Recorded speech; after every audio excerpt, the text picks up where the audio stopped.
Mystery records 3 AM। বিশ্বাস করা বা না করা সেটা আপনার ব্যাপার।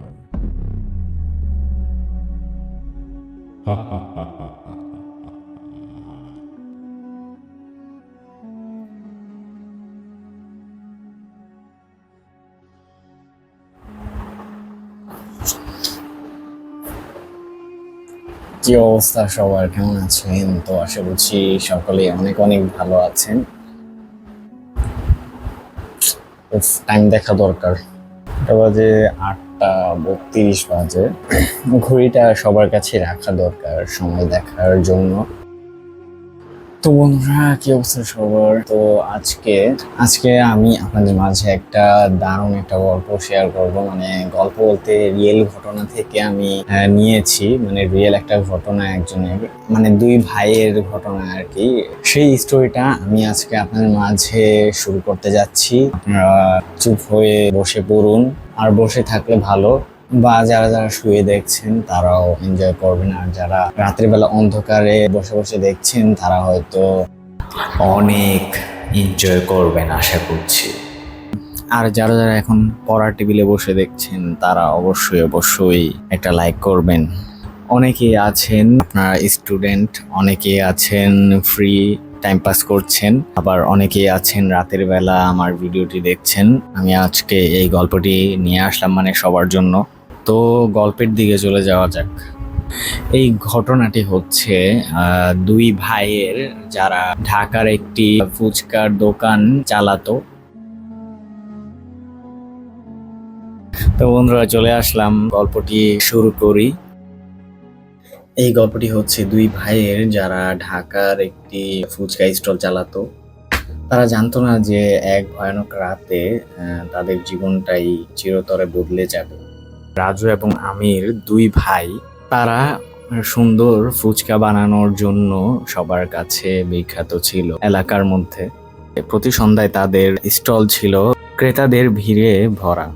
সবাই সবাই তার দুই ভাইয়ের মজাদার ফুচকার জন্য আগ্রহী ছিল। রাজু হলো বড় ভাই, স্টলের বড় মুখ ছিল সবার কাছে। তার বুদ্ধি ও উষ্ণতার মাধ্যমে ক্রেতাদের মন জয় করত। আমির তার ছোট ভাই, সেও নিখুঁত ফুচকা বানাতে পটু ছিল। এক রাতে যখন তারা স্টল বন্ধ করতে যাচ্ছিল, তখনই একজন রহস্যময় ব্যক্তি তাদের স্টলে আসে। ওই অদ্ভুত ব্যক্তির মুখটা হুডির নিচে, আমরা যে হুডি পরি ওই হুডির নিচে লুকানো ছিল, যেটা বলা হয়েছে, এবং চাঁদের আলোতে তার চোখটা জ্বলজ্বল করছিল। ব্যক্তিটির দৃষ্টি আমিরের উপর যা অস্বস্তিকর ছিল, কিন্তু রাজু তা উপেক্ষা করে ফুচকা পরিবেশন করলো সেই লোকটির জন্য।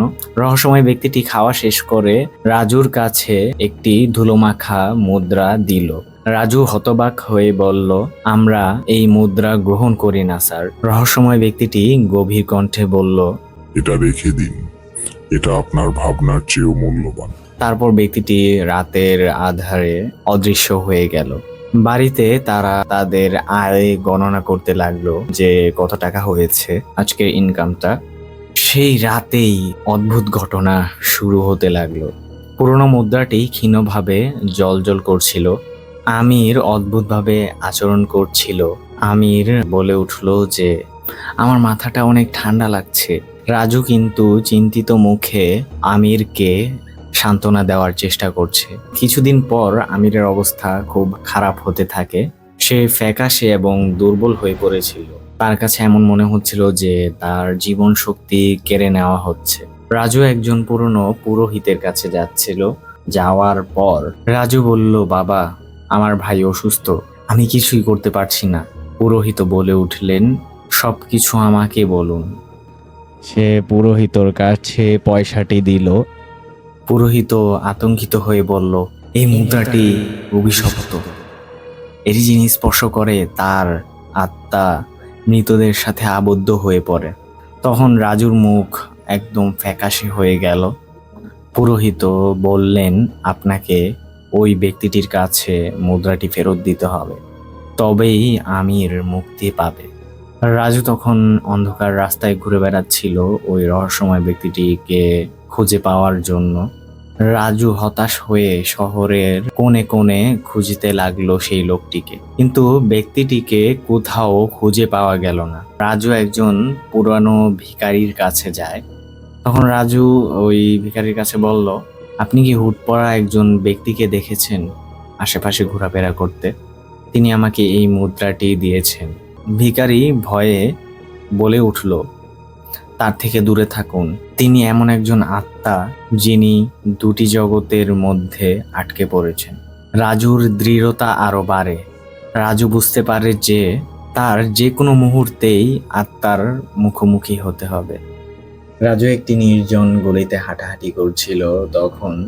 তখন রাজু চিৎকার করে বলে উঠল, নিজেকে দেখাও, তুমি কে আমি জানি।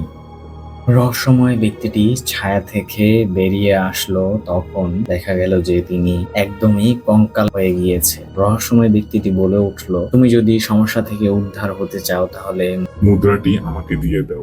রাজু দৃঢ়ভাবে বলে উঠল, আমার ভাইকে মুক্ত করা পর্যন্ত নয়। আত্মাটি একটি ভয়ঙ্কর হাসি দিয়ে বলে উঠল, ঠিক আছে। আত্মা তখন মুদ্রাটির দিকে হাত বাড়াচ্ছিল।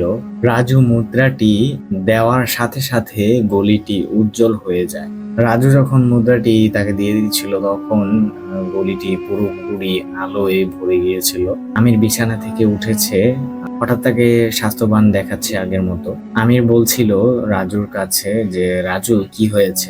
রাজু অশ্রুমাখা হাসিতে বলল, তুই এখন নিরাপদ ভাই আমার।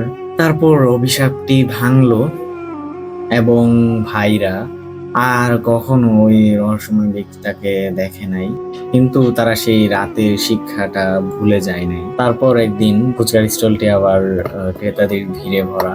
কখনো কখনো সবচেয়ে সাধারণ জায়গায় সবচেয়ে অন্ধকার রহস্য লুকিয়ে থাকে। সবচেয়ে সাধারণ ফুচকাওয়ালাদেরও যে এমন ঘটনা ঘটতে পারে যা আপনাদের মেরুদণ্ডকেও শীতল করে তুলবে। যারা যারা দেখেছেন তাদেরকে অসংখ্য ধন্যবাদ। যদি এই গল্পটি আপনাদের ভালো লেগে থাকে তাহলে অবশ্যই লাইক করবেন এবং সাবস্ক্রাইব করে দিবেন, শেয়ার করবেন। আরো এরকম বাস্তব হরর গল্প যদি শুনতে চান আমি আপনাদেরকে কালেক্ট করে আপনাদের মাঝে আবার নিয়ে আসব। সেই গল্পটি আমি অন্যদের কাছ থেকে জেনে আপনাদেরকে শেয়ার করব। মানে কার কার সাথে হরর প্যারানরমাল ঘটনা ঘটেছে তাদের গল্পটি আপনাদের মাঝে শেয়ার করব। যেমন আমি রাজু এবং আমিরের গল্প শেয়ার করলাম। তো বন্ধুরা, আল্লাহ হাফেজ।